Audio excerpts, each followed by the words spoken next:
Halo semua, perkenalkan nama saya Leonardo Erpandi dengan NIM 243030303015. Di sini saya akan melakukan uji data statistik dengan menggunakan SPSS. Nah, sekarang kita masuk ke tampilan SPSS. Seperti yang kalian lihat di sini, di tampilan SPSS, terdapat ada file. Di sini kita tekan file, langsung masuk ke open, terus kita mencari datanya. Terus di sini kita ke file of files of type. Di sini kita ganti ke Excel, kita geser aja ke kanan. Terus kita pilih filenya PDRB UMR Kalimantan Tengah tahun 2016 sampai 2020. Oke, di sini kita pencet aja. Nah, pada label di sini terdapat ada label PDRB. Nah, di label PDRB-nya kita kasih variabel X dan label UMR-nya kita kasih variabel Y. Setelah itu, kita ke analyze, terus ke deskripsi statistik, ke deskripsi type, terus data data PDRB-nya kita pindah data PDRB-nya kita pindah ke variabel dan data UMR-nya kita pindah ke variabel juga. Terus di sini kita ke option ya di sini kita bisa centang aja semua, terus kita pencet continue, terus kita masuk dan kita tekan OK. Nah, kalian bisa lihat di sini di deskripsi statistik ada nilai range, minimum, maksimum, median dan lainnya. Oke, setelah itu kita akan melanjutkan uji deskripsi statistik. Kemudian kita akan melakukan uji asumsi klasik. Yang pertama itu uji normalitas. Pertama kita klik analyze, kemudian regression dan linear. Nah, di sini untuk dependernya kita bisa masukkan data Y, kemudian dependernya kita masuk data X. Lalu kita save. Terus residualnya kita klik standardize. Terus kita continue. Kemudian kita klik OK. Nah, kemudian kita akan lihat, kita akan klik analyze lagi. Kemudian dengan parametric test legacy dialog. Kemudian kita klik satu sampel KS. Nah, di sini untuk tes variabel listnya kita masukkan under residual, kemudian kita klik OK. Nah, di sini untuk assumptive sticknya sebesar 0,2 yang berarti lebih besar dari 0,05. Di sini berarti data berdistribusi secara normal. Kita selanjutnya akan melakukan uji linearitas. Tapi dikarenakan datanya yang agak sedikit error, seperti yang tertulis setelah kami coba sebelumnya, dikarenakan kekurangan data tersebut, jadi kami menggunakan acuan korelasi PR zone. Jadi pertama kita akan ke analisis, terus kita ke bagian korelat, terus kita ke bagian bivariate. Terus data kita pindahkan ke variabel dan data Y UMR-nya kita pindahkan ke variabel. Selanjutnya kita tinggal tekan OK. Nah, bisa kita lihat di situ. Uji korelasi PR zone-nya dapat kita lihat bahwa nilai sec-nya di bawah 0,00.05 artinya signifikan, yang berarti dapat dianggap bahwa linearitasnya terpenuhi. Jadi sekarang kita akan melakukan uji asumsi klasik yang ketiga, yaitu uji heterokadesitas. Pertama-tama kita masukkan dulu transform computed variable dan masukkan datanya di sini. Kita bisa pencet, kita ubah ketik A-nya besar, BS.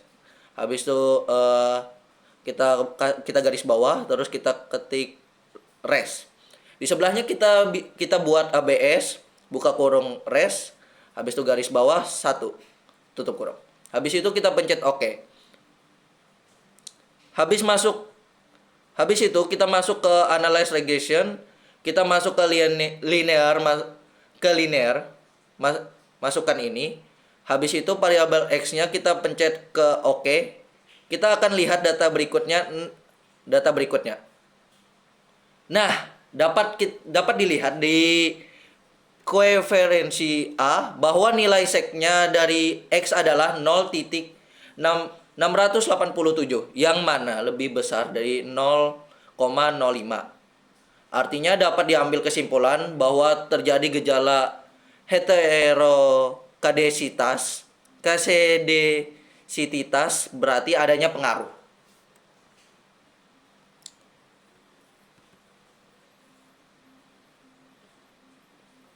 Baik, kita akan melanjutkan datanya.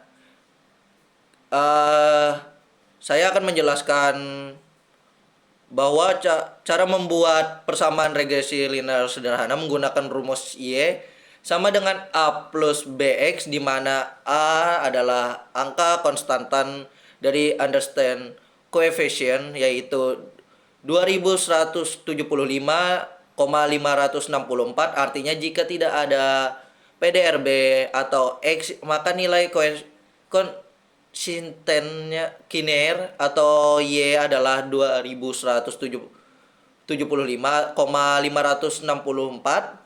Lalu ada B, angka koefisien regresi, nilainya sebesar 0,03, artinya seperti penambahan 1%. PDRB atau X, maka UMR akan meningkat 0,03. Sehingga Y sama dengan 2175,564 dikurangin 0,03X. Lalu kita akan lanjut masuk ke uji hipotesis. Nah, uji hipotesis 0 adalah jika nilai signifikansi lebih kecil dari 0,05, artinya ada pengaruh PDRB atau X terhadap UMR. Atau Y, hipotesis alternatif, jika nilai signifikan lebih besar dari 0,05. Artinya tidak ada pengaruh PDRB atau X terhadap UMR, atau Y berdasarkan tabel di atas. Bahwa 0,023 lebih besar dari 0,05. Artinya hipotesis 0 ditolak dan hipotesis alternatif diterima. Artinya ada pengaruh PDRB terhadap UMR dari output hitung 2,436. Lalu berapa T tabelnya? Nilai A per 2 sama dengan 0,05 per 2 sama dengan 0,025. DF sama dengan N kurang K dalam kurung. DF sama dengan 25 kurang 2, hasilnya adalah 23, sehingga DF 23. Maka kita bisa lihat tabel di atas bahwa T tabel sama dengan 0,0687, sehingga 0,0436 lebih besar dari 0,0687. Artinya hipotesis 0 ditolak dan hipotesis alternatif diterima, artinya ada pengaruh PDRB terhadap UMR. Nah, kita masuk ke model summary B. Kita bisa lihat berdasarkan tabel di atas, R square-nya berdasarkan 0,205, artinya bahwa pengaruh PDRB variabel X terhadap UMR variabel Y adalah sebesar 20,05%. Sedangkan 79,5% UMR dipengaruhi oleh variabel lainnya yang tidak diteliti, berarti itu variabel di luar variabel yang ada dalam penelitian ini. Berdasarkan hasil analisis regresi linear sederhana, kami simpulkan oleh persamaan Y dengan 2175,564 plus 0,03 X yang menunjukkan bahwa PDRB berpengaruh positif terhadap UMR. Hasil uji T dengan nilai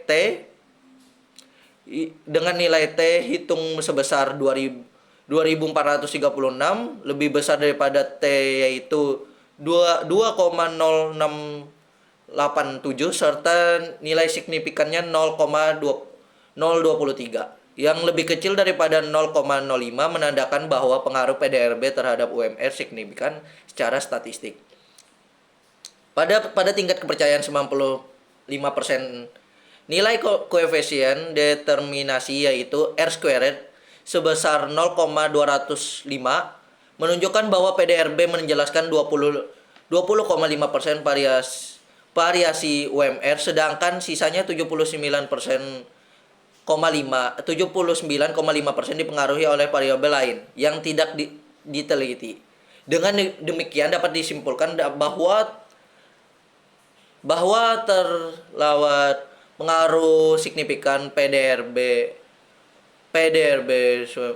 UMPR meskipun pengaruhnya masih terbatas. Sekian dan terima kasih.